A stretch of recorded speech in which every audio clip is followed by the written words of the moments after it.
This is the artist formerly known as Mr TNT. This is wrestling's last renegade.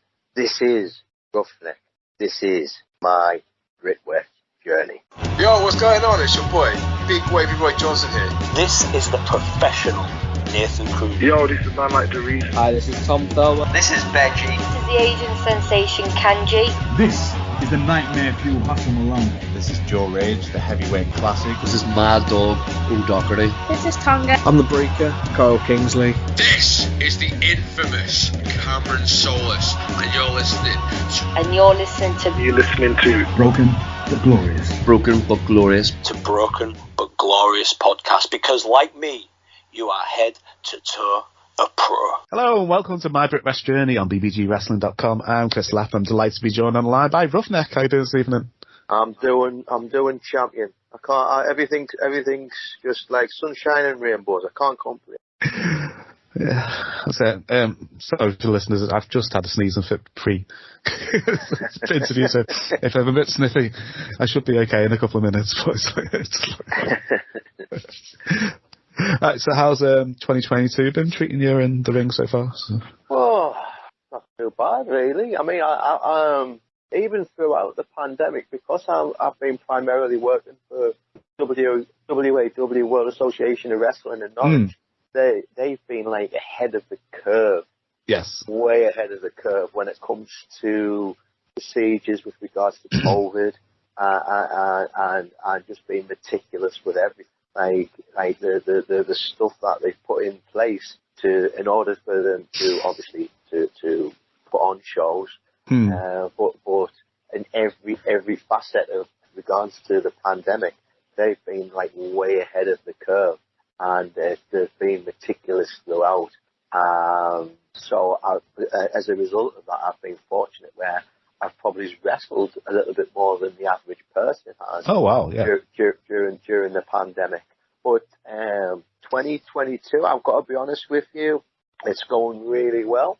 Obviously working with WAW, there's a couple more other irons in the fire. But obviously to come back to TNT, yes, that was great. Yeah, which is what I consider. I was there at the very, very first show. And me and Jay developed a very good relationship, and obviously Jay is an unbelievable promoter. Oh, he's brilliant. I mean, he's tireless in his promotion and his promoting abilities. At the time, he didn't know a great by his own admission. He didn't know the ins and outs of the finer parts of wrestling with regards to booking. So I helped him considerably with that. But then, as time progressed, all I wanted to do was set the wheels in motion for him. And then once he was start, it was like, I don't want to sound this like facetious or anything, but it was like a mini apprenticeship, I guess. Yes. I would show him, I would book a match and he would book a match, and I would show him why the whys and wheres and whens, the reasoning behind it. But I wanted the whole premise of it was for TNT to have its own identity, and he's done that. He's created its own. He created all that identity, and effectively it got to the point where he was booking everything by himself, and I would help him as consult and stuff. And it's just gone from strength to strength, and I mean, it was actually me right from the get-go who called it TNT is wrestling's best kept secret. Yes. Guess what? It's not a secret anymore. No. You know what I mean? It's one of the premier promotions. It used to be it would have been good just to be in a premier promotion in the Northwest in the first instance. Then it became that, and now it's grown. It's grown and grown, and now it's one of the premier promotions, I dare say, in Europe. Definitely. And more power to Jay, because he took the bull by the horns. He had a vision of what he wanted to do. I was there to assist him to some degree, and I got him the wrestlers and got him, gave him the says the finer points of how we do things, and he's just took the ball and run with it, and now it's his baby now. You know what I mean? And I think the proof's in the pudding and how TNT has grown exponentially over every year, you know. Obviously, it took a bit of a, as with any promotion, it took a bit of a hit during the pandemic, but it's coming back and it's coming back in a big way. And it's to be honest with you, I've got a very wrestling at TNT means a lot to me because I was there from the start, and to still be still considered part of it is pretty phenomenal. And people are saying when I'm wrestling now, I've got a big smile on my face, and they can see the difference. And you referred to as Mr TNT when I first started, I was the, and to be honest with you, I didn't book I wouldn't book myself that way. That's not the way I didn't. I mean, I had a say and stuff, but I was never, you know, that's not the way I wanted it to go. It was just the way it organically grew, you know. Obviously, I've been away for some time and what have you, but I'm back now, and I just want TNT to grow and grow, and it continues to do that. But that's all down to Jay and his vision and his tireless work ethic, and the fact that he is just doing a phenomenal job. That's the bottom line. And he's effectively running 3 wrestling promotions at the moment. You've got the TNT Extreme shows, then you got the Ignition shows, and he does Superstar as well. I think he's. And then you do Superstar. Is he starting an MMA promotion as well, or boxing? I think he's done something with Dave Faulkner. I think he's done something along those lines. I don't know a great deal about it, but like I says, Jay's the kind of person. He's got a very entrepreneurial spirit, and if he can push things and make things work, you can best believe he's going to make it work. You know, I'm just proud of everything that he's achieved and everything that he's done, and I just want it to continue to be the best promotion it can be. And I think the key thing was when we started it, Jay, I was like, we don't have to bring import after import in after import in. I says, because you see other promotions that have done that, and then they're burned out, and then because everybody's seen everything, where do you go? Where do you go? You know, and I think, like, you know, what we did was we had wrestlers, like British wrestlers, and we made it British wrestling, but it had that ECW extreme edge, you know, and it was very episodic. There was a lot of storytelling in there, and then, like I said, it's just organically grew. But like I said, it was a case of people establishing the brand rather than the wrestler. Does that make sense? Yeah, definitely. And people come to see TNT Extreme Wrestling. Obviously they do come to see the wrestlers because that's what we're selling, right? But they come because of the atmosphere and the brand of what TNT has become. You know, the fact that if you get imports on there, it's a bonus because you know you're going to get a great show of respect. It's a high caliber of wrestler that comes to the shows.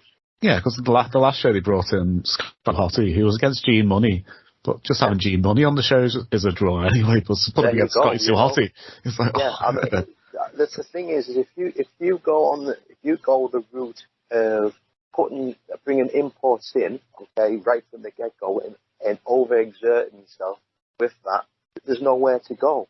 And thing is that we need to establish British talent. And if you can get British talent over, imports are a bonus. Imports should be used as a tool to get our talent over. You know what I mean? That's the way. That's where I've always think. If you want your promotion to grow, do it with homegrown talent, and then bring the imports in to support cause. You know, to get your guys over. You know, that's how money's made. You don't make money by having import after import. You drain money. You're draining your resource. Obviously, you need sometimes to a certain extent you do need them to like as a marquee, but ultimately you're using them so the person that they're wrestling is marquee, and the person who should be wrestling should be British talent. Yeah, See, he did that with, he brought Ace Romero in to face Dan Maloney at the last show. Yeah. So he put Dan Maloney over as big threat now, even though he's been a great champion. The previous show is against Adam Maxted and Dean Allmark in the triple threat match, which was wild. Yeah, I mean, and like, look at somebody like, there's somebody who I've got a lot of time for, is like Cam Solas. Oh, yes. Loved following his career for the last 5 years. Unbelievable gimmick. He is one of those guys that he's like visually, he makes you want to like him. Mm-hmm. You know what I mean? He's got that thing where when he comes out, you like him. You know what I mean? Mm-hmm. He's you know, he's just got that. I think he's got that thing. He's got a unique gimmick. It's marketable. It's the kind of person that you can put on posters. And apart from that, he's very talented in the ring as well. He's brilliant. Yeah. I mean, like I said, the reason why I've always got over, right? How I believe I'm getting over. Look, I ain't the greatest technical wrestler in the world. I mean, I do a little bit more technical wrestling now as a result of I'm getting older. So and I've lost a lot of weight. I went from like when I was originally wrestling in TNT back in 2016 or whenever it was, I was over 300 pounds. Yeah. Okay? I'm now 240 pounds, and I'm just between 235 and 240 pounds now. So I can move a lot quicker. I get around the ring a lot better. But people, when the thing that got me over was unbelievable. And I hope this doesn't sound wrong. I hope this doesn't sound like people like me. Yeah. You know what I mean? People like me. That's the bottom line. And I don't know whether it's because I'm the kind of person who's honest and wears his heart on his sleeve. I don't know. Is it because I'm relatable? I don't know. But when I walk, but the thing is when I walk through them curtains, people go, "Holy shit, he's going to kill someone." Yes. and I think, and that's where people want me. That's why people look forward to seeing me wrestle or being on the show, because there's a level of believability that, you know, if the truth be told, quite frankly, is missing. Mm-hmm. You know, there's guys out there who can do so much more than me, from a wrestling perspective. They get the work rate, the technical side of things, the high flying side of things. But look, the way I see it is, if I like nail you with a textbook power slam, you know, or nail you with a stiff clothesline, and I can get the same response from the fans than what a technical wrestler can do from doing loads of chain wrestling and having to go around the fences to get the same result. Mm-hmm. Well, am I any worse a wrestler as a result? I don't think so. I'm getting the same result. All I want to do is entertain the audience, and I think that sometimes people lose sight of that. It's about getting them people who are paying for tickets to be emotionally invested, and that's my selling point. I get people. I like to think that I can get people emotionally invested in my matches. Yeah, I think it's Because I've been to a lot of All-Star shows, and I've been to Wrestle Island and TNT, but like the All-Star shows, you get massive reactions for like clotheslines or double axe handles off the top rope or a simple suplex, because they build the story into the match so quickly. Honestly. And the thing is, ultimately, I mean, let's call a spade here. The guys who've generated the most amount of money in pro wrestling, and I'm far be it for me to compare myself to them, because I'm just not. I'm just telling you the harsh reality is. Mm-hmm. Guys who've drawn the most amount of money are not the most technically efficient wrestlers in the world. Okay? No. But they are marketable, they're relatable, and they put bums on seats. So, what do you want to be? Do you want to be the greatest technical wrestler in the world that nobody's ever heard of? Or do you want to be the guy who's maybe not as technically sound, but people believe in, and people want to boo them or cheer them? Mm-hmm. So ultimately, what we want to be doing is entertaining the masses, not the minority, you know? Yeah, definitely. You just see getting over in AEW at the moment. It's not the technical wrestlers, it's like MJF and John Moxley and Eddie Kingston and characters put bums on seats. That's the bottom line. Stone Cold Steve Austin's a character, and then he could wrestle. Don't get me wrong, he could wrestle, but when he generated the amount of revenue that he did, he was a brawler. Yes. You know, he was a brawler. Like the Rock is the same. You know, he obviously had all the basic fundamentals down, but you never paid to see. You paid to see the Rock, the character. Not half his matches just kicks and punches. So if you watch a Rock's match now, same with, I mean, what a cultural icon in the shape of Hulk Hogan. You can go he's like Muhammad Ali from a cultural standpoint. You could go deepest, darkest jungle in Africa, and you pull out a picture of Hulk Hogan, and they'll know who he is. Yes. Yeah, definitely. You know, could you do that with, say, somebody like you know, and I loved him. Don't get me wrong. Like Eddie Guerrero, probably not. You know what I mean? Because he somebody like Hulk Hogan transcends wrestling, and them are the people that fans want to see. You know, and that's not a knock on anybody whose skill set's technical wrestling or because wrestling should be for everybody. Do you know what I mean? There should be a little bit of everything, and that's what we might. And this going back to TNT, that's what we try to do. We try to give a little bit of this, a little bit of that. So you get your high flying matches, you get your storytelling matches, you get your technical wrestlers, and then you build it up to the precipice of where you get to that main event for that title. People are happy. That's how it should be, you know. But yeah, that's just my swing on things. I think the reason why I've been fortunate to get over or have a decent relationship with the fans is because I'm believable, and you know, I can get people emotionally invested. And going back to what we were saying originally, I believe that Cam's got that. But not only has he got that, he can shine in it. Oh, it's brilliant. Oh, yeah, it's so good. And I hope I can get him out there. If I've got any level of influence, I'll do anything I can to push and promote him as such, you know, because I think if anybody deserves an opportunity, it's Cam. And hopefully through this relationship they now have with Progress, they can push him up to Progress. Oh, absolutely, so, yeah. Absolutely. I think he's a shoo-in for that. I think what you need to do with Cam is obviously he's doing the Ignition shows right now. Okay. Yeah. And he's become the champion. Obviously the gradual progression, the natural progression should be for him to then go be a mainstay on the TNT shows, and then from there you can push the boundaries with Progress as well. You know, definitely. The kid's got a lot of untapped potential, and it's just about nurturing it and building it over a period of time. Now, as long as he shows the level of patience that he's shown so far, it says sky's the limit for the kid. You know. Yeah, definitely. So at the last show, you teamed with Tam. You teamed with Cameron to take on your old foes, the Mancunian. You seem to have a lot of battles with them over the years. It was JJ Webb and Sam Bailey this time.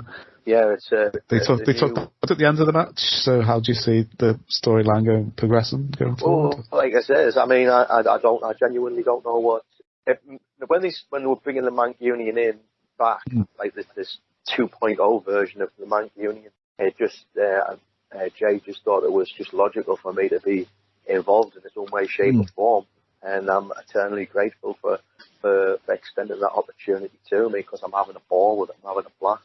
Like I said, I'd like to think, you know, that so far we've told a decent story, and hopefully that story will continue to progress, and we'll get to that blow off match, and we'll see where things go. You know, I want, like I said, I'm really enjoying.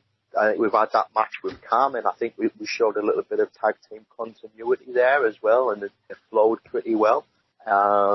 I guess I mean I've got to be honest with you. I wrestled the day before at WAW. I travelled from Norwich to and I went from Cambridge to Norwich to Liverpool.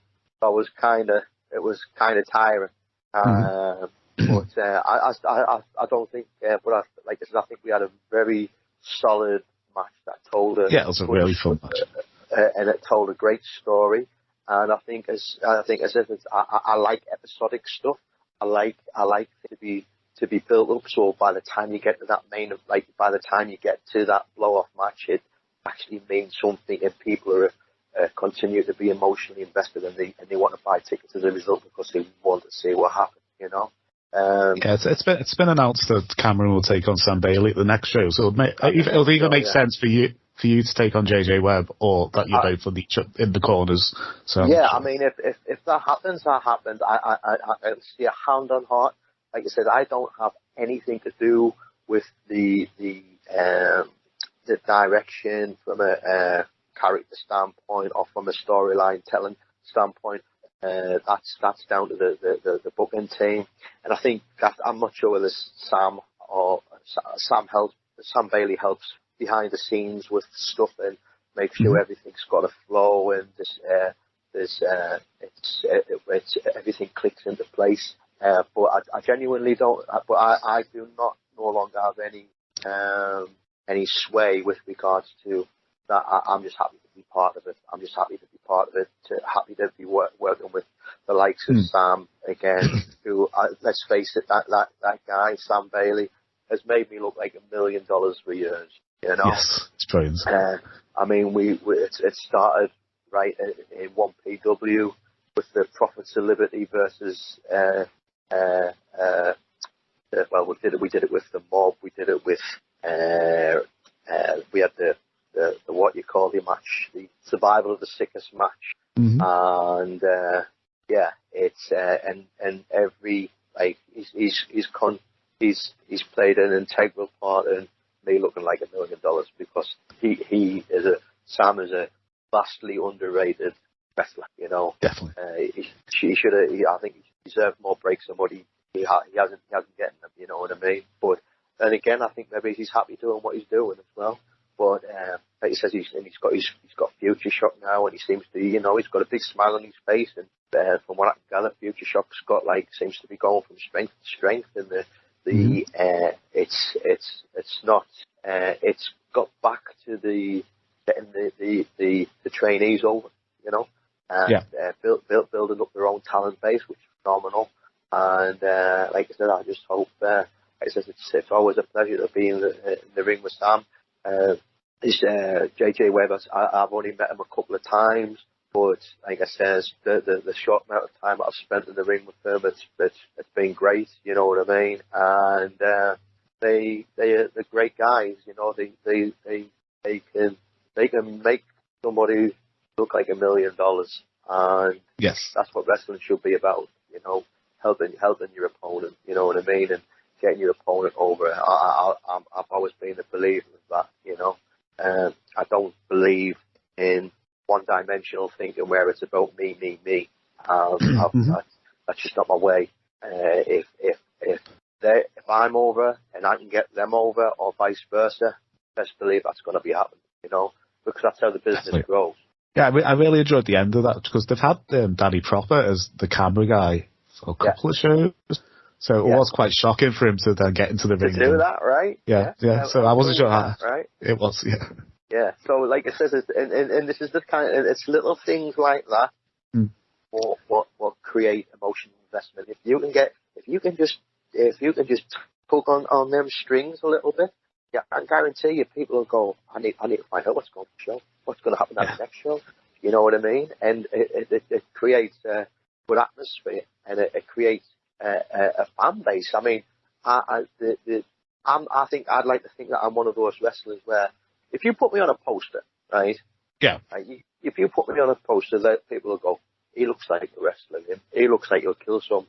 I want to watch him wrestle. Whereas if you put somebody who doesn't look like a wrestler and they think I could take him, I would knock him out. Why would you want to go see that for? You know what I mean? If the fans actually believe that they can knock out the guy who's on the poster, where's the believability in that? You know what I mean? But if you can put somebody on a poster who goes, oh, Jesus, right, okay, he looks the part. And you've got to remember as well, and again, I'm not comparing myself to WWE guys, but you're not a wrestling fan, like if you're not a wrestling fan, like on the independent, like from an independent standpoint, I'm probably the nearest thing on that poster that looks like something that they can relate to. What can they relate to? When an average person thinks of wrestling, they think of WWE, right? Yeah. So if that's the case, then and you put me on a poster, and that can just get people to go, oh, he looks like something. You know what I mean? That might be worthwhile getting the ticket for the kids. You know, then that's awesome. You know, but yeah. What were we talking about again? Sorry, I've lost my. Yeah, we were talking about the Danny Proper getting into the ring after the match. Oh yeah, with Danny, but it's like them little things there, from your independent wrestling fan standpoint, where people go, man, that was cool. I never saw that coming. What's going to happen at the next one? You know, and that's what makes great shows, I believe. You know. And hats off to the guys who were booking it, because, like I said, it's forward thinking and it's good episodic stuff. I love it. Yeah, I'd like to ask Jay if it's planned for shows that Danny's got to jump in the ring at some point, because he hasn't been filming every match, but he's been out there. Because he's not a short guy, so he's not a small guy, so you do notice that he's there.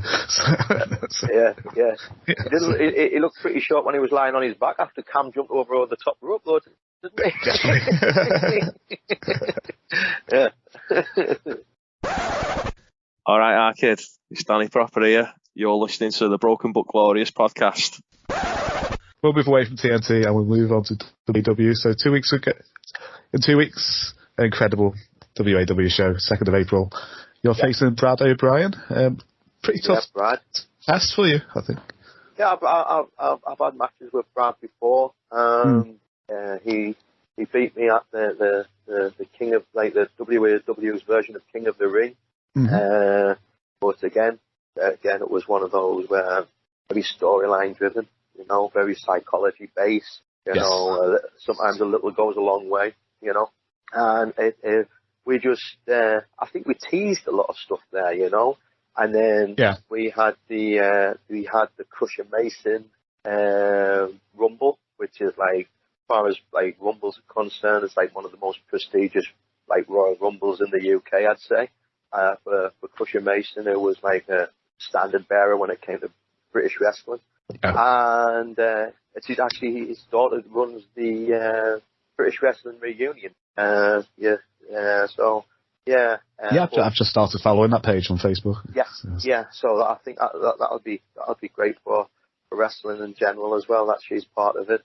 But I was in the Crusher Mason Rumble, and people keep saying, Keith, I think I was number 2 in that, and there was 30 people in that Rumble. Yeah. and I went over. I won that Rumble, you know. So that was pretty cool. That's a pretty cool honor. And I was one of Crusher Mason's daughters who awarded me the trophy as well. And but he was the last person in the ring. So, you know, we're just, you know, just testing the waters, and it's great to, like I said, Brad, as a wrestler, another guy who's so underrated, guy who certainly deserves a lot more plaudits than what he's getting, and I hope he gets out there more. I don't know whether that's down to personal preference, but I'd love to see him up north, because he's got such a great gimmick, and people genuinely don't like him. You know what I mean? Yes, when with that character, people don't like him because he's so arrogant and conceited. And again, that's the kind of wrestler that, you know, can stand out as a result because of having a strong character. And that kid can work as well. He knows what he's doing there now. His work's sublime. You know, everything looks good. When he does something, you better believe it's going to look the part. So I hope Brad gets an opportunity to shine. And if I can play a small part in making that happen, you best believe I'm going to do that. Because it's another lad who deserves the opportunity and deserves that chance to shine.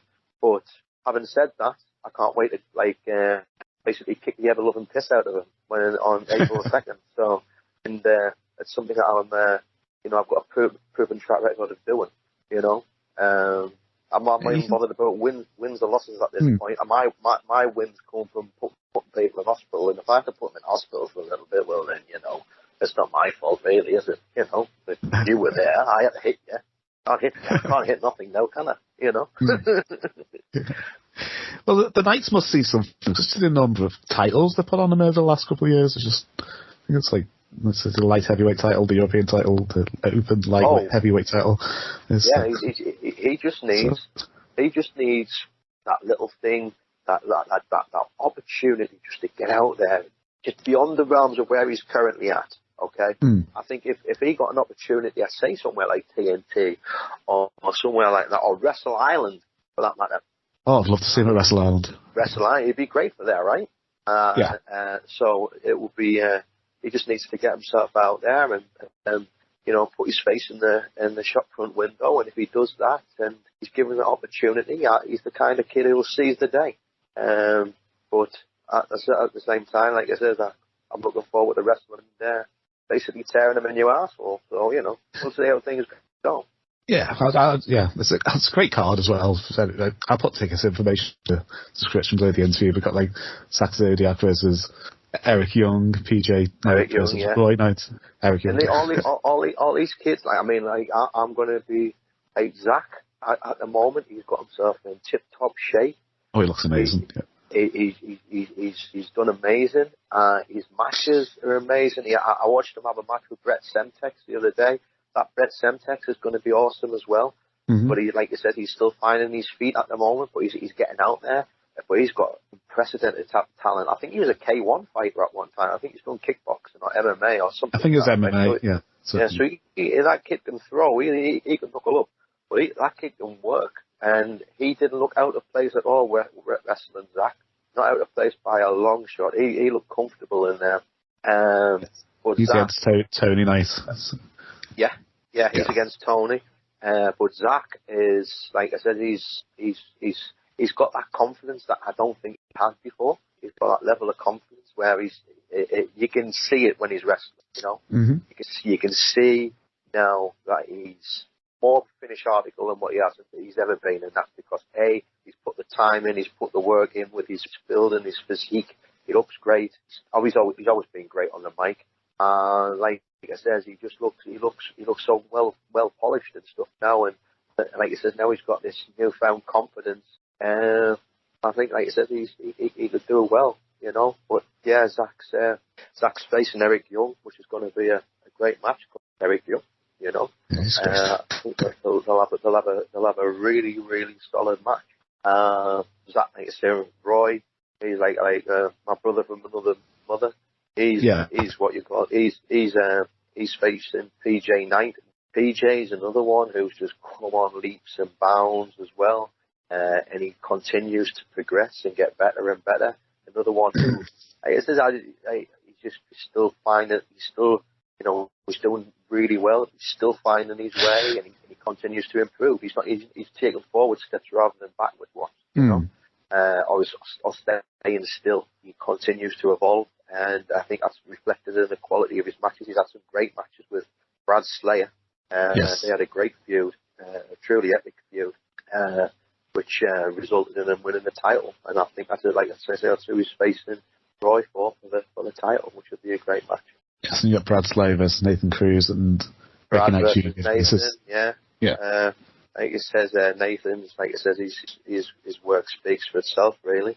I love this new character he's got at the moment. It's just like he's like it says, I haven't always agreed with him personally, but like I says, from a wrestling standpoint.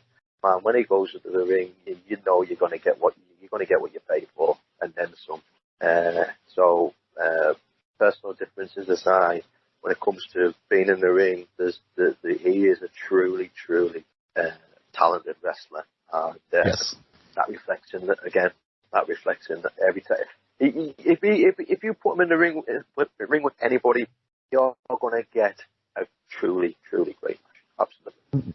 I can't believe how young he is still. I think he's only 81, Nathan Cruz. So, he's like I said, he's been around the business a long time. And he served his apprenticeship in what you call an all-star for a long time. you know. So yeah, that's where I first saw him. No Star. Yeah, I think that's where he found his feet and just continued to grow from there. You know, why he hasn't getting the break that he deserves, I don't know. That's something that you maybe have to ask him. I don't know why he hasn't getting an opportunity at WWE, because his talent speaks for itself. So, but yeah, like I said, more power to him. I hope he keeps doing what he's doing, and what he's doing is having great matches. Ultimately, you can't deny talent at the end of the day. Yeah, so you're the third wrestler I've interviewed who's in the Wrestling with My Family movie. So how did you tell us a bit about the part you played and how did you get involved? Oh, Fighting with My Family? Oh, right, yes, yeah. Oh, yes. Okay, so it's quite funny this. So they come to one of our shows, Stephen Merchant and them, and obviously there was talks of obviously the movie was going to happen, but they were wanting to do. Actually, the show was as a showpiece to as an audition as well. Yes. As well as it being TV for WAW, which looked like at one point they were going to get TV, but it obviously for unforeseen circumstances that didn't transpire. But that's by the by. We did Stephen Merchant come, and I had to do an interview. I had to do a promo, a 60-second promo for the cameras with Stephen in there and stuff, and basically I was just, in the movie I basically was myself. I was nobody else but myself. So I don't know, but like it says, we did. I knew they were going to be staged right. Mm-hmm. I knew they were going to be staged right when I walked down the ring to the right of me, and I was working heel at the time, and I was one of the most despised heels ever in WAW because I wouldn't do autograph signing, I wouldn't sell merchandise, I was totally invested in people hating me. The more they hated me, the better. If I'm going to be a heel, I'm totally invested in being 100% a heel. I won't sell merchandise. I won't have my photos taken. I won't do any of that. Mm-hmm. I don't believe. It's just me. I don't believe as a wrestler. If you want people to boo you at the interval, you should go buy a t-shirt. Hey, boo me then, but buy a t-shirt. But I knew. I mean, from a business perspective, I knew when eventually I turned face and they turned me face, that I would get all that money back because people would be at fever pitch to buy my stuff, which is exactly what happened. But anyway, I sold out of my t-shirts and everything when I turned face, But anyway, I went stage with Stephen Merchant's there, and I just screamed at him, and he jumped up off his seat and pelted through the door, And then I did the what you call it, I did the match and got backstage, and he was there, and he was like, would like to offer you a part, and it would be in a ladder match. And I was like, ladder match? I was like, he says, have you ever done one before? I said, do you know who I am? I'm king of the ladder matches. I've never done a ladder match in my life, ever. Never done one. The only time I've gone on a ladder is to change a light bulb, And he went, oh yeah? I went, no, I just made that up. And he just started laughing. And then he actually saw the tattoos on my arm. This story's surreal. He saw the tattoos on my arms. And I don't know whether you've noticed this, but all my tattoos are Wolverine. Mm-hmm. It's a Wolverine sleeve. He went, it was just before Logan come out. He went, you do know I'm in the new Logan movie, don't you? And I went, well, I did, but I didn't want to sound like a nerd. and he went, he said, just stick your arm out. So I stick my arm out, and he's talking, but I thought he was like taking photos of it, Yeah. With him being in the movie and stuff. And then he passes me I went, no, he says I went, and so he's taking pictures. I thought he was taking pictures, but he's talking, and I'm like, is he talking to me? And I went, I went, who are you talking to? You? He went, oh, I'm talking to you. I went, wow. What? Come again? And he went, I'm talking, and he was FaceTiming Hugh Jackman. Hugh Jackman was on my phone. He was like, your tattoos, mate. Your tattoos are amazing, mate. I was like, bye, and gave him the phone back because I couldn't cope with it. And the funny thing is that the surreal thing is that I have, in my line of work that I've done before, door work, close protection and stuff like that, I've dealt with so many celebrities, you know what I mean? I've I've come across so many like A-list celebrities and never been starstruck. But this guy's tattooed on my arm, for goodness sake. So it kind of like threw me. So I didn't know what to say. But anyway, we did the movie, and it was surreal when we actually did it, because obviously when you're doing the movie, then them extras, they're not wrestling fans, they're extras, right? They don't know nothing about wrestling, or very few of them knew about anything about wrestling. And you got to remember, when they've been there all day, okay, and then you've got what do you call them, like Lena Headey in the ring, and what's the other guy called? Nick Frost. Nick Frost, yeah. And then they're about to get picked up, and when they're about to get picked up, cut, change, body double, stunt double, slam, back in the ring. So there's no continuity or flow to what they're doing, okay? So we come out, and like there was a lot of us, like wrestlers wrestling, right? So there's a lot of all strange characters in there, and quite flamboyant and stuff, and there was some cynics in the crowd, in the audience and stuff. And then Stephen Merchant. So we literally put something together. It was between me, Robin Lakeem, who helped with it, and we put together this 2-minute sequence, mini 2-minute match of a spot, 2-minute spot, and Stephen Merchant come up to us and went, "Okay, guys, how many takes do you need?" I went, "Oh, one." He went, "What? We need one. We don't get when we wrestle, we don't get someone saying cut. No. We got to go through it. It's got to be textbook."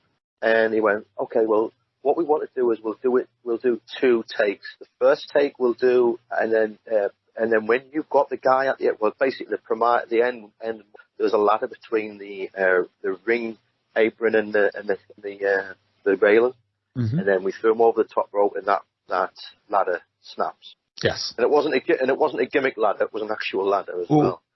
They had like 7 or 8 ladders waiting there, and I was like, "Man, listen, trust me, this guy's not like, he's not the Bionic Man, but let's try and do this in as few takes as possible."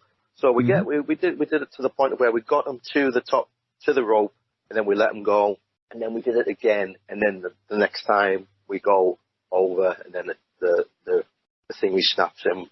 It was weird, because all the people who were sniggering and who were like kind of like, who are these guys? They actually saw a 2-minute spot, and with flow and stuff.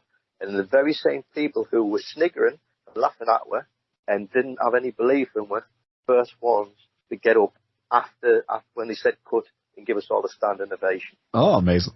And that is one of the best feelings I've ever had in British wrestling, because we turned people who were laughing and mocking and basically taking the piss out of us.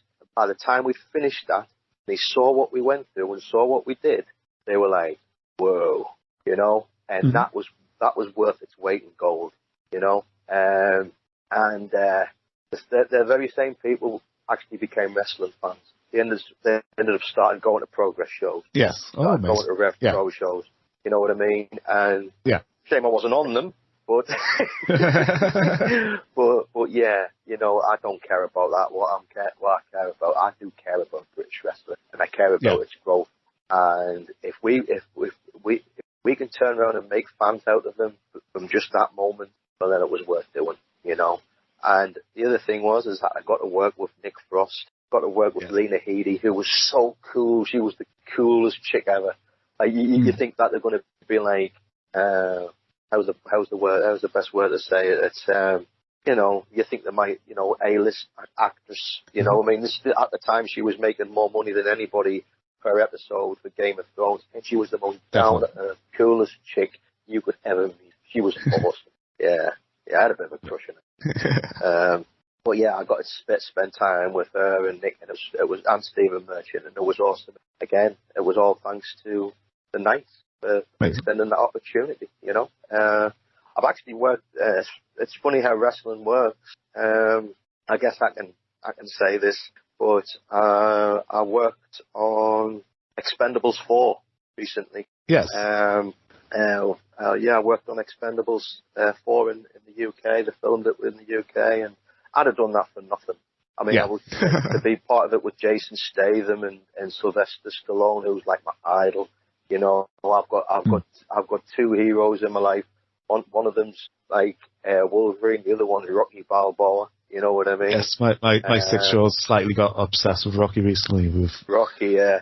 Yeah, we've watched 3 and 4 so many times in the last couple of months. I mean, I remember going to the cinema when Rocky 4 came out, and I went to see it every weekend for 10 weekends. Wow. Yeah. Well, he just sees Dolph Lundgren as He-Man because he likes the 80s He-Man movie. So he's like, it's Rocky versus He-Man, and then it's Rocky versus Mr T, and Hulk Hogan's in it. So he's like, these are the best films ever. well, it's like, but like, again, here's another thing, like, it's Stallone, and you think, oh man, what's he gonna be like? You're like, there's that age-old story, don't meet your heroes, because they'll only disappoint. And he was the coolest guy ever. Like, everything he did was cool. He walked cool. He sat down. It was cool. He smoked a cigar. Everything he did was cool. You know what I mean? And that's not me fanboying it. He's just got that aura around him. You know what I mean?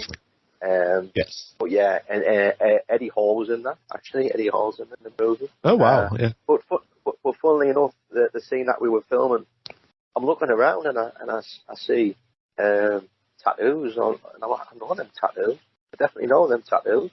And it was Greg Berich. So it's funny how wrestling turns like and just like, go into everyday life. You know what I mean? And Greg's a stuntman, and he's a world-class stuntman now. You know what I mean? That's his bread and butter now. And you know, watching him work and do his thing, it was phenomenal. You know what I mean? And I'm so happy that Greg's doing great things. Because there was another guy who probably should have, had the opportunities. Like with wrestling and stuff, but like I said, he's branched out into movies, and he's doing phenomenally well. But it was just great to catch up with him as well. I was like, I know them tattoos, and I was like, Greg, because we all had masks on because of the pandemic, right? Yeah. I was like, Greg, is that you? And he was like, oh, my Keith, how you doing? And I was like, man. I was like, I was probably made up. Oh, nice. But yeah, so it's funny how wrestling works. This is the professional Nathan Cruz, and you are listening to Broken but Glorious podcast, because like me, you are head to toe a pro. So what are your thoughts on the current British wrestling scene opposed to when you first started in the early 2000s? Just like it's definitely less. People are more given. Yes. There's less backbiting. I'm not saying that it doesn't go on. It's just that I'll probably veer away from it. Because I know what it's all about. There's people want to help each other. They don't want to bury each other. When I was in it, it was all me. People didn't get the bigger picture, you know. Yeah, definitely. You know, and now there's a lot less selfishness, and I think as a result, that's how the businesses continue to explode, you know. And that's why we've got a plethora of talent, and that's why we've got so many WWE UK. That's why we've got we've got like people like Will Ospreay killing it in Japan. Oh, he's we've got so many guys doing so many awesome things, and it's because I think, like I says, people became less selfish and became more open to the idea of helping get each other over. And like I said, there's always going to be that element, you know what I mean, of negativity, and there's always going to be the odd arsehole here and there who thinks they're above it all. And, you know, that's the business. It's the same in any business, you know. Definitely. So like I said, I think I personally speaking, I've always been the kind of person who wants to help, and I think that's maybe one of the reasons why I didn't go as far as what I could have, apart from multiple injuries. You know, but I think it's because I give a lot of myself to people. You know, I want to see people succeed, and sometimes you've got to have that little bit of selfish streak in you, but not to the extent of where people had it before. I think you've got to have that element of selfishness, and you've obviously got to have a bit of an ego, which just goes without saying. But at the same time, I think people are more receptive to, you know, doing what they can to get other people over, you know. And I think as a result, the business has grown. And I mean, the explosion speaks for itself. I mean, when I first started, you were like, you were over the knot if you got like 100 people in the crowd. Mm-hmm. Yeah, you know what I mean? And now, you know what I mean? It's just the polar opposite, you know. I mean, I remember working a match at GPW as a tag team, and there was over like 300 people there, 350, 400 people, and we thought it was like WrestleMania. Yes. Do you know what I mean? It was like WrestleMania for us. Yeah, so like we regularly go to Wrestle Island. They have 4 packed the new place now. So yeah, it's probably about 400 people packed in there. Wrestle Island a few times.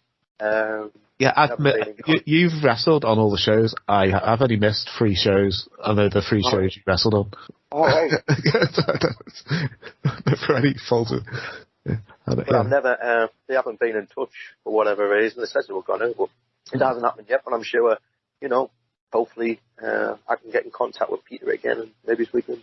That'd be great to get work something out. Because, like I said, I haven't got long left in wrestling, if the truth be told. My knees are a mess. I was going to ask about that, because I listened to an interview you did with Stu a couple of years ago, Stu's Wrestling Podcast, and you announced your retirement on that show. Yeah, I was. I genuinely was, and all I wanted to do was have one solid year of pro wrestling where I could go out on my own terms. Obviously, the pandemic happened, and that prevented all that from happening. Yes. And the other thing was that I spoke to surgeons and stuff, and I was looked at one point that I was going to get knee replacements. Yeah. If I got the knee replacements, they were going to do them bilaterally, so they were going to do them both at the same time, which would have put me out for a minimum of about 18 months. Mm-hmm. But in the end, they never did them, and that basically extended my wrestling career a little bit longer. Well, like I said, I'm at the tail end of it, and all I want to do is have wrestling in a better place than it was when I started. That's all I wanted to do. And if I can do that, and if I can play a small part in helping guys get over, or helping guys in any way, shape, or form, I'm going to do it. I mean, I'll be honest with you, I used to have a bit of an attitude about it, because I have literally helped so many people. When I had a little bit of stroke, had a little bit of pull to get to do what I could to get them over, and like help them get matches and shows and what have you. And I found out that it wasn't getting returned in favour. You know what I mean? But the thing is, if you're doing favours for favours, you're not doing it for the right thing. That's a transaction. That's a business transaction. If you're doing a favour for a favour, you're not doing anybody any favours. It's a transaction. So if you go in with the mentality of wanting something for something, then you're going in it for the wrong reasons, and that was my mentality at the time. My mentality now, and has been like this for a few years, is do it because it's the right thing to do. And if that person feels predisposed to helping you out, then so be it. Don't push it. Right? Just do it because it's the right thing to do. And that's what I'm all about now. And I'd like to think that anybody, if you spoke to anybody who knows me, they would say that that's the kind of person I am.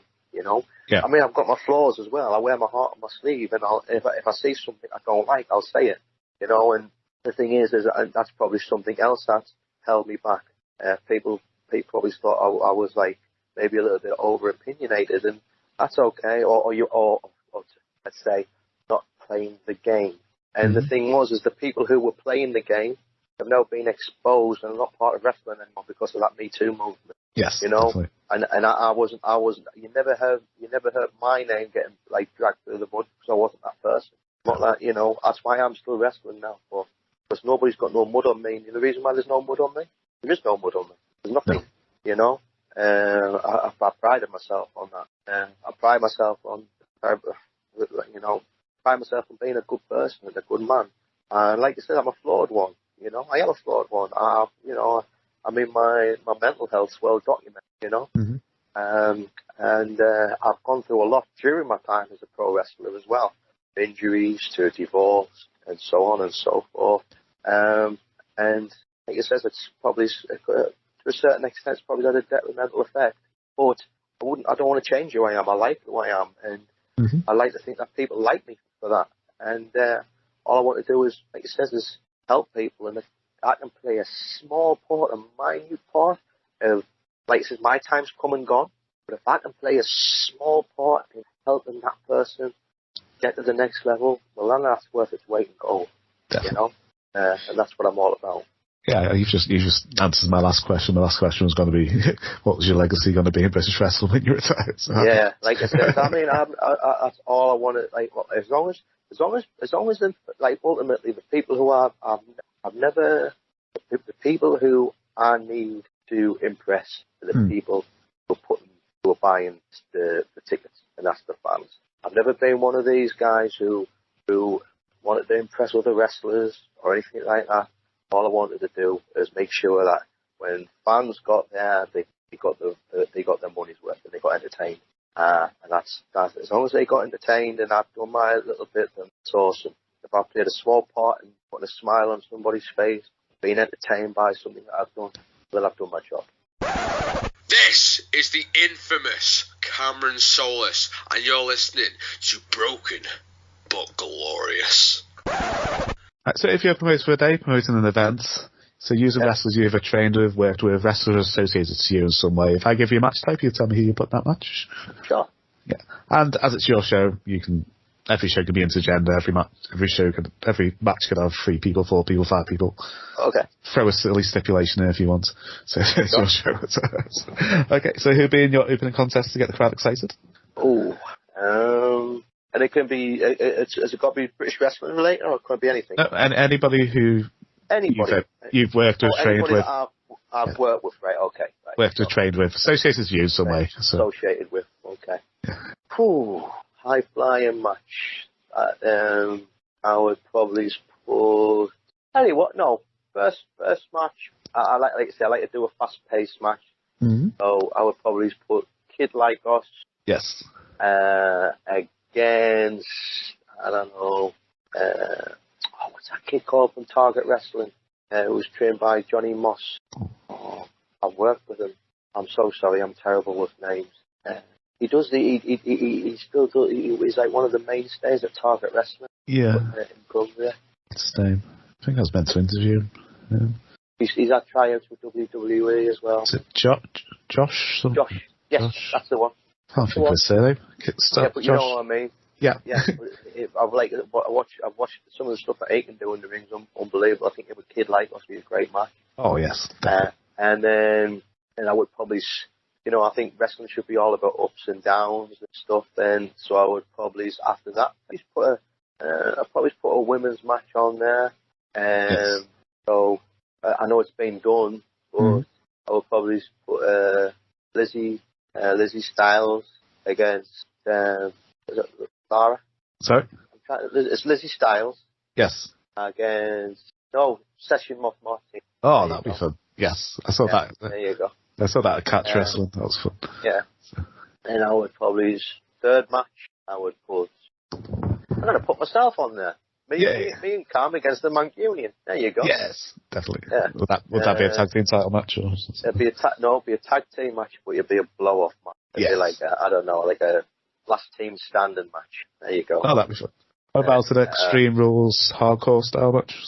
Well, we could do that. I would probably put for a hardcore match Iceman against. What's a blast from the past name? Yeah, against Joe. Oh, yes. Yeah. Big F and Joe. I think that's Survival of the Sickest match. Yes. And then I would have Dean Allmark. This match is actually going to happen at TNT, I think. Dean Allmark versus Dan Maloney. Yes. But that wouldn't be. Yeah. And then the main event, I would put the Hooligans versus Kings of the North. There you go. Oh, that'd be great. I'd swap them round. Kings of the North would be the penultimate match, and the main event would be Dan and Dean. Yeah, that'd be a great card. So it's that main event. I implore everyone to go try and get the January TNT Extreme show. Yeah, just watch definitely. that triple threat main event. I would probably make it like an Iron Man match, Ooh, yeah. Yeah, 30-minute Iron Man match. That'd be fun. Yeah, that's a great card. I'd love to watch that. Yeah. Yeah, you got to forgive me because I'm terrible with names. Like I said, I've been hit in the head that many times. I don't know what the other week it is. So what else can people see in the near future? Like I said, as it stands right now, you know, I've got to be careful, like, because of the situation with my knees. If I wasn't tagging with Cam, I'd probably be struggling. You know what I mean? Doing singles. I do singles at WAW. I'd like to continue to work with, obviously WAW is my mainstay promotion. Yes. Just based on location and the fact that they've always looked after me. TNT as well. I have got a couple irons in the fire with other promotions, but I can't say anything that stands right now. They said it would be fun to work at Wrestle Island again. I'd love to see it at Wrestle Island. Yeah, it'll be fun. Like I said, it would be awesome. Just I know it's probably sound a bit far fetched, but it would be awesome just to have one match in like somewhere like Progress. You know what I mean? You know. I'd love like me and Cam to face like somebody like Aussie Rules. That'd be a great match. I think that would be awesome. Aussie Open is one of my favourite teams. Yeah, and it would give Cam that platform as well, where we could go on to greater, better things. You know, I mean, ideally, what would be truly awesome. I probably shouldn't say too much, but what would be awesome it would be to have a few good matches with Cam, and you know, maybe him. I mean, like I said, I don't know what the situation is. This is just me shooting, and having him turn on me, and then we have a blow-off match, and that blow-off match will be retirement. Oh, that'd be amazing. Yeah, I'd love to see a heel Cam. I think it's. I think it would get over. Yeah, you know, and it would be like, you know, it would be like him, like, you know, it'd be like kind of like Rocky 5, you know, like, but like, you know what I mean, Rocky Tommy Gunn situation, you know what I mean? That would be awesome. I'd love to do something like that. And if it was like somewhere like Progress, oh man, that would be off the chain. That would be off the hook. Yeah. But like I says, I'm managing the expectations nowadays. But I want when I retire, I want to go out on my shield, basically. You know, so it would be great to have a good blow-off match where there's, you know, where you get the chance to go out on your shield. That would be awesome. Yeah, that would be awesome. It would be fun if you did like, do you know, like when Ric Flair, when Vince McMahon just said, next time you lose, you're retiring. Yeah, you retire. But you keep winning, so you become the number one contender. So, and you're against Cam in like the end of year match. You'll be like, oh, he's not even turned on you. You just became the number one contender. That would be pretty cool. But like I said, it's all fantasy booking, really. You know. then he says, "I love you," and then Tombstone. Just Tombstone's me ass, puts me 6 foot under, puts me out of my misery. Oh. Before we go, have you got any social media you want to promote or any merch? Well, I'll be honest with you. I've got rid of my Instagram. I'm on my Facebook. Like I said, I've got my Ruffneck Spear, which is on Facebook. I don't use it a great deal. I'm trying to keep. But when I do post on Facebook nowadays, there's nothing personal on there nowadays. It's just solely wrestling, maybe a bit of training. You know what I mean? Or something sport related. You know, I think I've been a little bit too open in the past, and I'm learning from them mistakes, and I just want to keep myself to myself nowadays. But you can get me on there. If circumstances change, I might put my Instagram, but I don't know. I don't think I will do. I don't need it. I'm not. I know I appreciate that social media does have is integral for wrestlers nowadays. Like I says, I'm over that bit. You know what I mean? I'm on my way out. You know what I mean? I'm not trying to think. But like I said, I want to work a little bit more, get some more wrestling done. You know, and then just take it from there. You know, well, who knows what will happen down the line. But yeah, you can get me on Facebook. But like I said, just don't forget about me. Just follow the promotions that I'm working at. You know, just follow promotions. Just get behind British wrestling. Everybody's done such a phenomenal job over the last like 8 years or so. Who would have thought like that when I first started that we would have WWE UK and so many awesome things. You know what I mean? And people used to come here for a payday. You know, imports used to come here for a payday.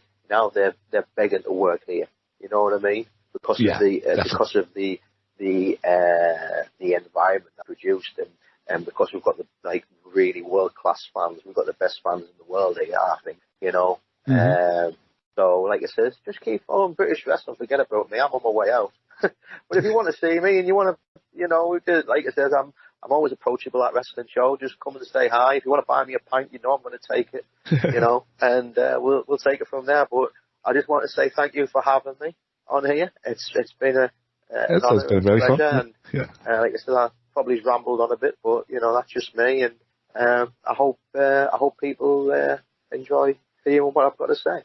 Yeah, I've really enjoyed speaking today. I'd love to have you on again in the future. It was a lot of fun. Yeah, sure, absolutely, no problem at all. It's I appreciate it, and thank you for giving us this opportunity to speak. I really appreciate it. Thank you.